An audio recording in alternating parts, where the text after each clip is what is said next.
Good morning, one and all. I am Udeshri, working as Assistant Professor in the Department of Mechanical Engineering in St. Peter's Engineering College. Today, let us discuss about the topics in Unit 1 of Metrology and Machine Tools. Now, before entering into the topic, let us see the syllabus of Unit 1. See, this is the syllabus of Unit 1. We'll learn about metal cutting, introduction to metal cutting, elements of cutting process, geometry of single point cutting tool, chip formation and types of chips, engine lathe, principle of working, types of lathe, its specifications, taper turning, lathe attachment, capstan and turret lathe, single spindle and multi spindle automatic lathe, and tool layouts. So this is the syllabus of Unit 1. Now, before knowing about the topics in Unit 1, let us know what is metrology and what is machine tools. Metrology is the scientific study of measurement. In the sense, how to measure the length, width, height, depth, radius, so angles, all these things will come under metrology. So here, in order to measure all these things, we use different instruments like screw gauge, vernier calipers, um, radius gauges, slip gauges, all these things. So we use all these things in order to measure different dimensions. Next one is machine tools. So it is used to make machining operations. For example, let us take some machining operations like turning, drilling, grinding, milling, all these things will come. All these things are different machining operations. So machine tool is a tool. It means a machine or some component which we use for producing the required component. So this is about machine tools.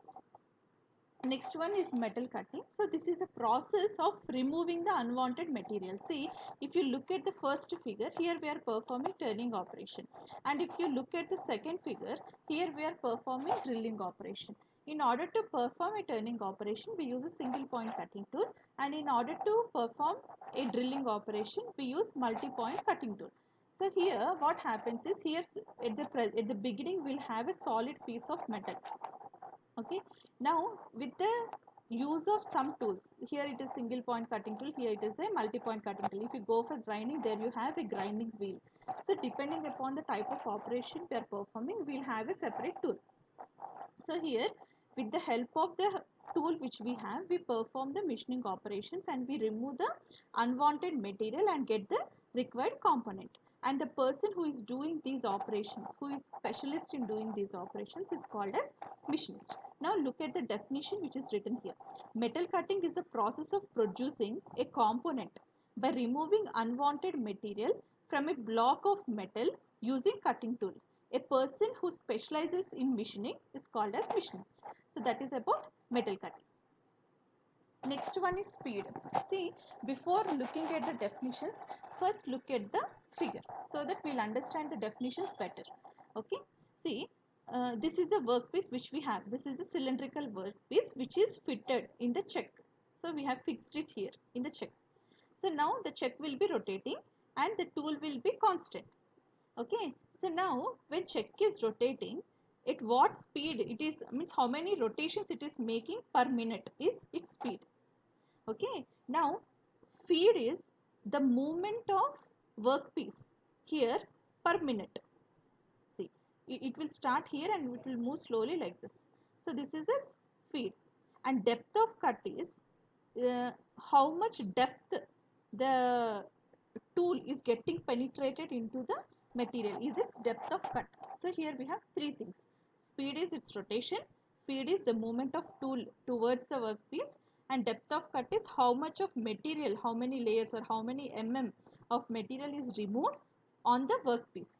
Okay, this is about speed, feed and depth of cut. Now let us look at its definitions.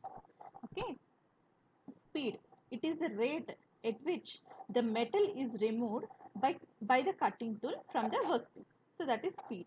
Feed, it is the relative motion of tool in one revolution of workpiece. It is expressed in per revolution. Next, depth of cut. Depth of cut is the distance that the tool bit moves into the workpiece, usually measured in millimeters. So here you got the definitions of it and also the measurement, means what units we have. See, here feed. Feed is the movement of tool like this in this direction. So how many it is moving for how many revolution. Okay, and here speed is how many revolutions it is making per minute. Okay, depth of cut here means how many of material is getting cut uh, at this speed and at this speed. Okay, next one is elements of cutting process. See, whatever the green color here you are finding is a workpiece, and this orange color is the tool. Okay, and this yellow color material is the material that we have removed. Okay, it means it can be a continuous or discontinuous chips. Okay, so now what happens is when you are placing a tool like this, see this orange one is a tool, and this tool will be placed over some surface. Okay, so that surface which is going to get sheared off is called a shear surface. So this surface, this surface, this T naught. So here this surface is called as the shear plane, and this is called the depth which is getting removed is the depth of material that is getting removed, and it is denoted with T naught. And this is the tool. When the tool is placed like this and cutting the material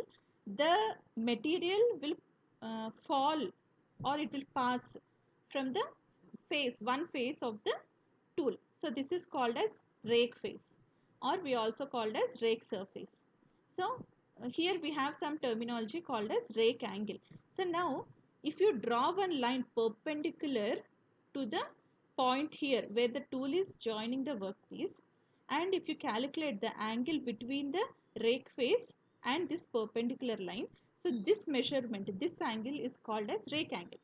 So here we have three different types of rake angles. See, whatever you are finding here is a positive rake angle. It means the tool is bending this side, means the right side of the workpiece.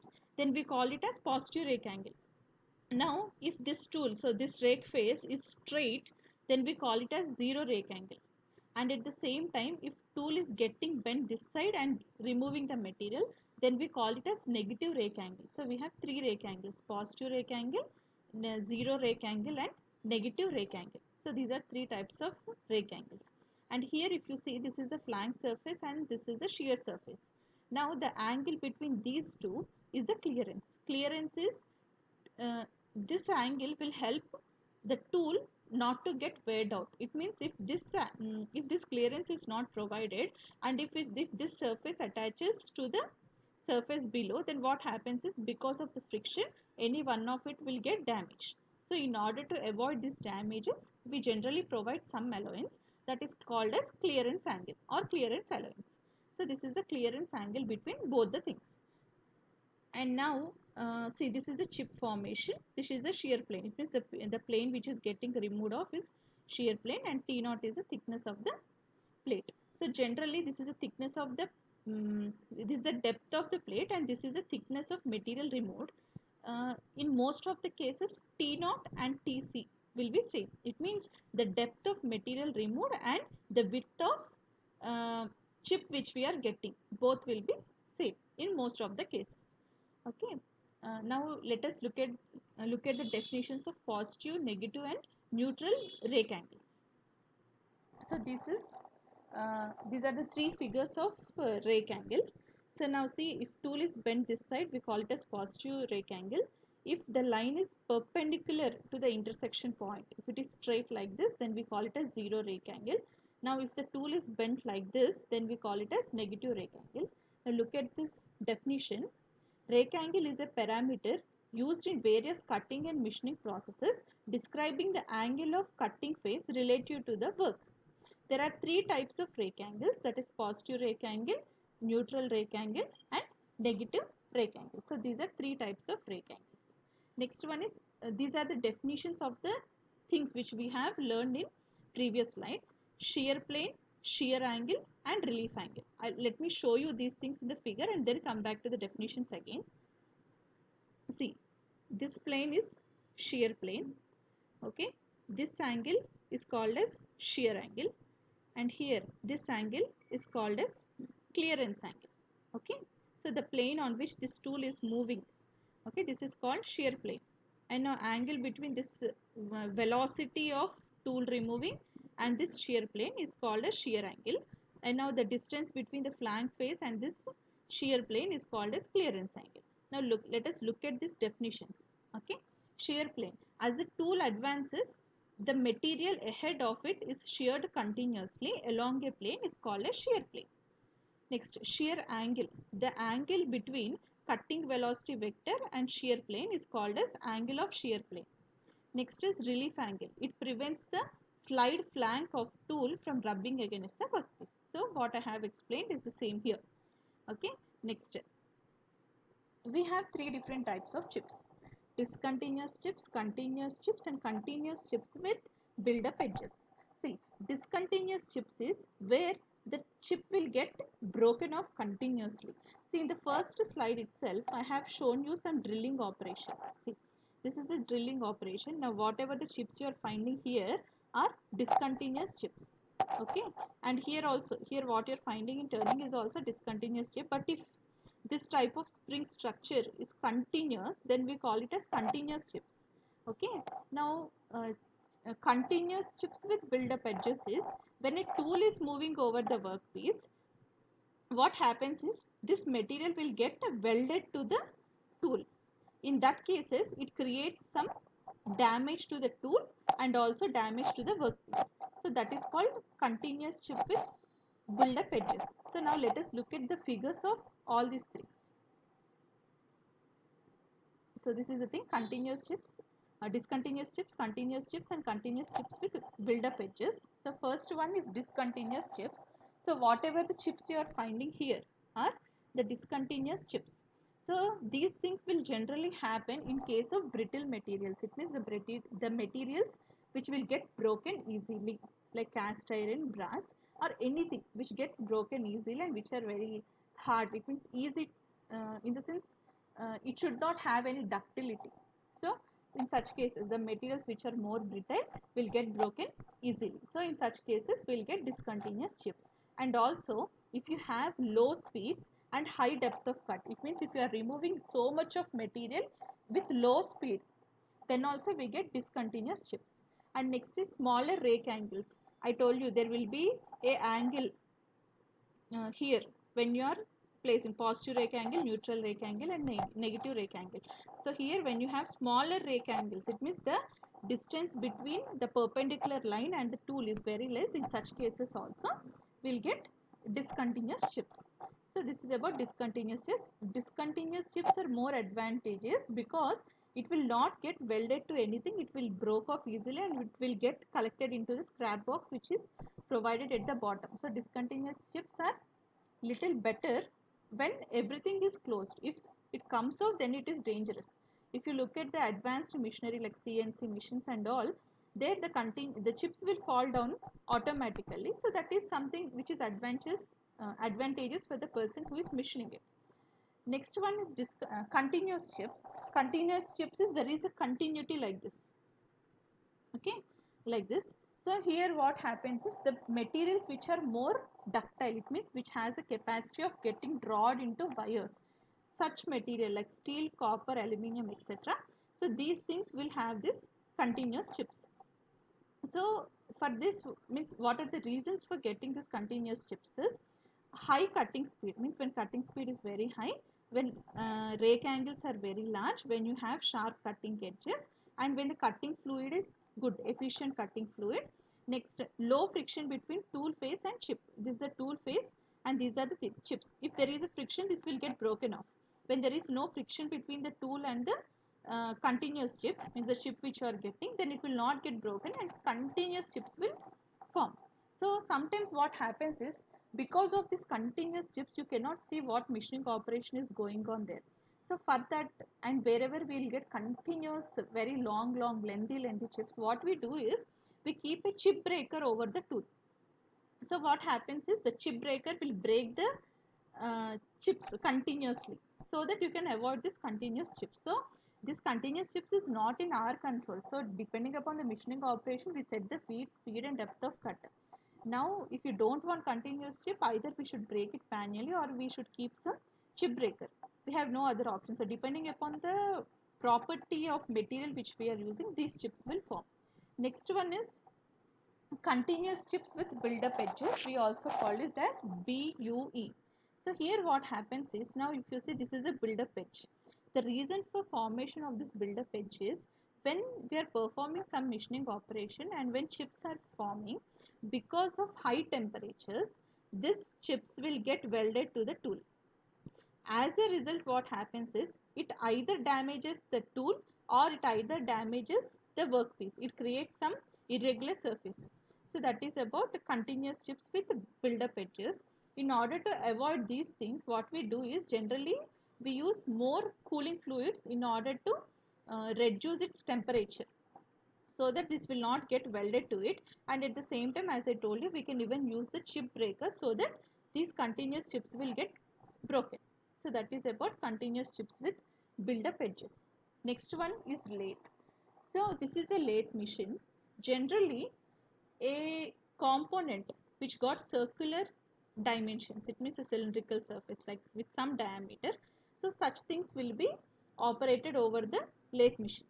Such material will be operated over the lathe machines, and lathe machines are used for making different operations like turning, threading, knurling, uh, drilling, boring, chamfering, filleting. So we have many more operations that we can perform over the lathe machine. So here let us look at the parts of lathe machine. So these are the parts which we have already represented this.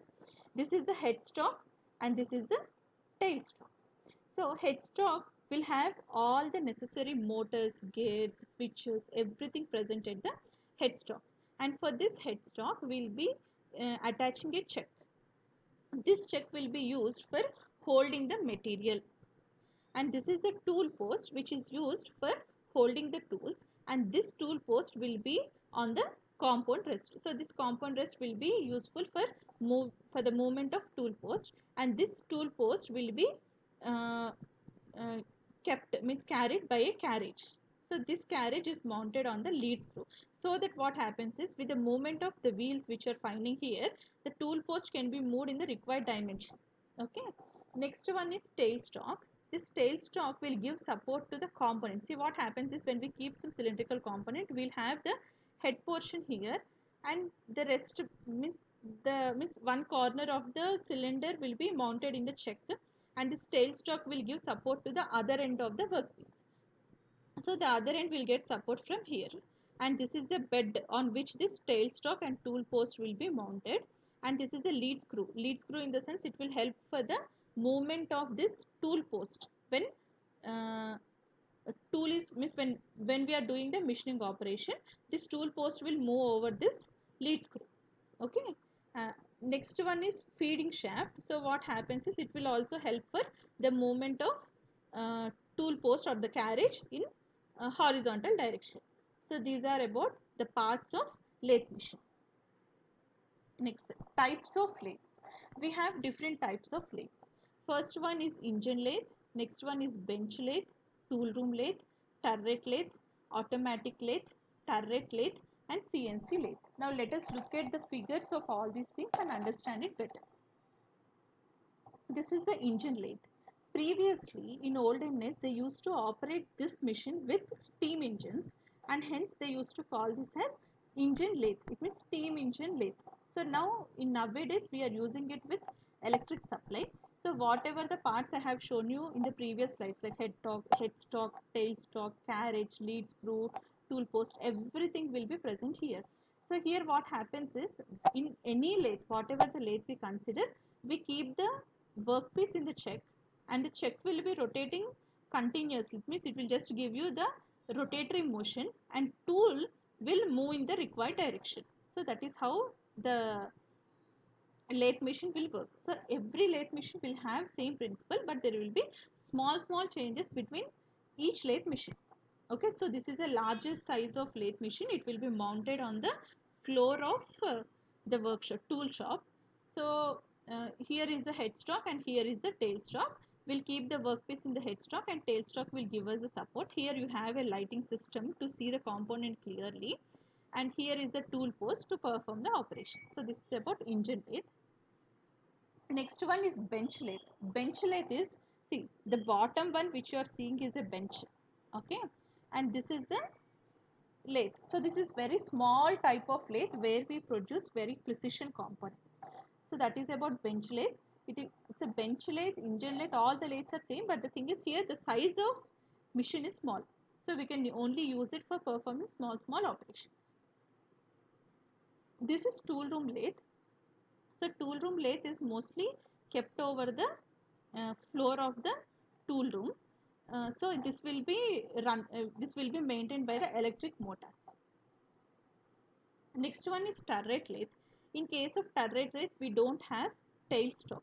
Okay, here you have only headstock, and here in place of turret, in place of tailstock, we'll have a turret. Turret in the sense where we place different types of tools. So depending upon the size of turret, it means you have 8 tools capacity or 10 tools capacity. Depending upon that, we'll fix all the tools. And now depending upon the requirement, the turret will get rotated. It means you have some turret like this. Now if I want to use the tool number 2, then it will move. If I want to use tool number 3, then it will move. So the advantage of using this turret lathe is, see, whatever the lathe you have seen from previous till here, so there what happens is, if you want to perform some other operation, see for example, if you are making some step turning and next you want to perform some drilling operation, in that case, in the previous lathe machines which you have seen, there you have to change the tool. But here in case of turret lathe, what happens is the tool will get changed automatically and all the tools will be mounted on this turret. So instead of changing the tools continuously, we'll be fixing the tool, and with the help of that tool we'll perform the operation. So there is no need of changing the tools again and again. So that is about turret lathe. This is an automatic lathe. Here everything will be controlled by the cam. So automated in the sense you don't have any software here, but the thing is, depending upon the inputs which we have given, the machine itself will get, means it will run continuously depending upon, for example, if we have given feed as one, means we have given some feed, that is 1 mm per 1 minute or 2 mm per 1 minute. We have given some feed. In that cases, what happens is, depending upon the input which we have given, it will move in that required direction. So that is about automatic lathe. Next one is CNC lathe. CNC stands for computer numerical control. So what happens is, in case of CNC lathe, uh, see here we have a computer and program will be set in the computer. So now what happens is, we have to just place the workpiece in the check. Now everything, if we once start the machine, everything will get controlled by the machine. So it will check everything and finally it will give us the component. So here we need not to perform any operation manually. So this CNC lathes are the latest technology, it means the updated technology lathes which we presently have. So this is about different types of lathes. Now let us look at the different operations that can be performed over the lathe. First one is shoulder turning. We also call it a simple turning. It means where we perform turning operation. So this, see, turning operation is where if you have some cylindrical surface, we'll just remove the unwanted material in the cylindrical form from that material in order to get the required material. See, if this turning, if you are doing turning only in one step, we call it a simple turning. But if you are making different steps, what you are finding here is step 1, step 2, step 3. If you are making like this in different steps, then we call it a step turning. Next one is tapering. Tapering is reducing the diameter, but it is not at one place. See, turning is also reducing the diameter, but here in case of taper turning is, you'll have a larger diameter and this diameter will gradually decrease. So getting this conical shapes is called taper turning. Next one is facing operation. Facing is reducing the length of component as per the requirement. In the sense, you will have a tool like this. So it will start here and the feed will go like this. So now what happens is, with the time, so the length of this material will get removed. So the purpose of making this facing operation is, when we are cutting the workpiece into smaller pieces, there is no guarantee that you will get an even surface at the front. So what we do is, generally we keep some extra length so that you can remove it in the facing operation. You can clean it properly and from there you can start the machine. So that is about facing operation. Next one is chamfering. See, making this angled surfaces at the corner or at the edges is called as chamfering. The purpose of chamfer is to remove the sharp corners. It means when you are performing, if you are getting some component and if you are holding it, and if you have some sharp edges, there are more chances of getting injured. So in order to remove this sharp edges, so what we do is we generally go for chamfering or fillet. So the purpose of making this chamfer is to remove the build up edges. It means the corners, the sharp corners. So this operation can also be performed on the lathe. Next one is fillet. Fillet is getting some circular surfaces like this.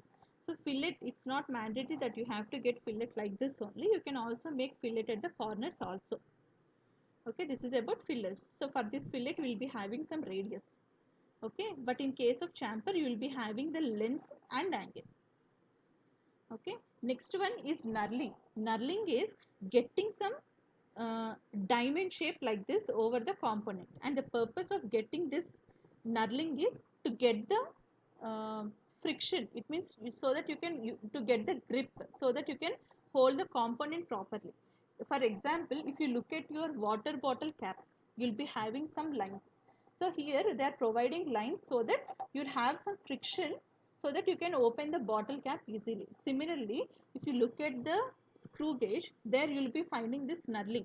So the purpose of knurling is it will help us to move the required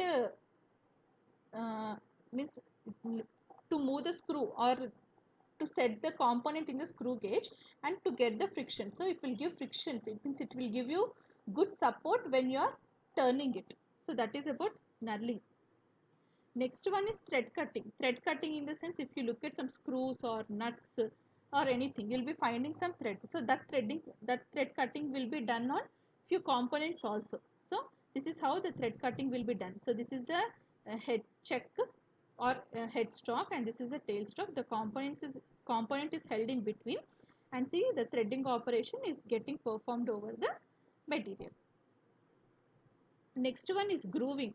Grooving is making some slot like this in order to get some smaller diameters in middle of the component. So see, this side you have larger diameter, this side also you have larger diameter. Here itself you want to remove the material. Then in such case we call this as grooving. Next one is forming. Forming is making some concave or convex surfaces. So if you see here, you look at this. See here we are making convex surface, and here we are making some concave surface. So making of this concave or convex surfaces is called as forming.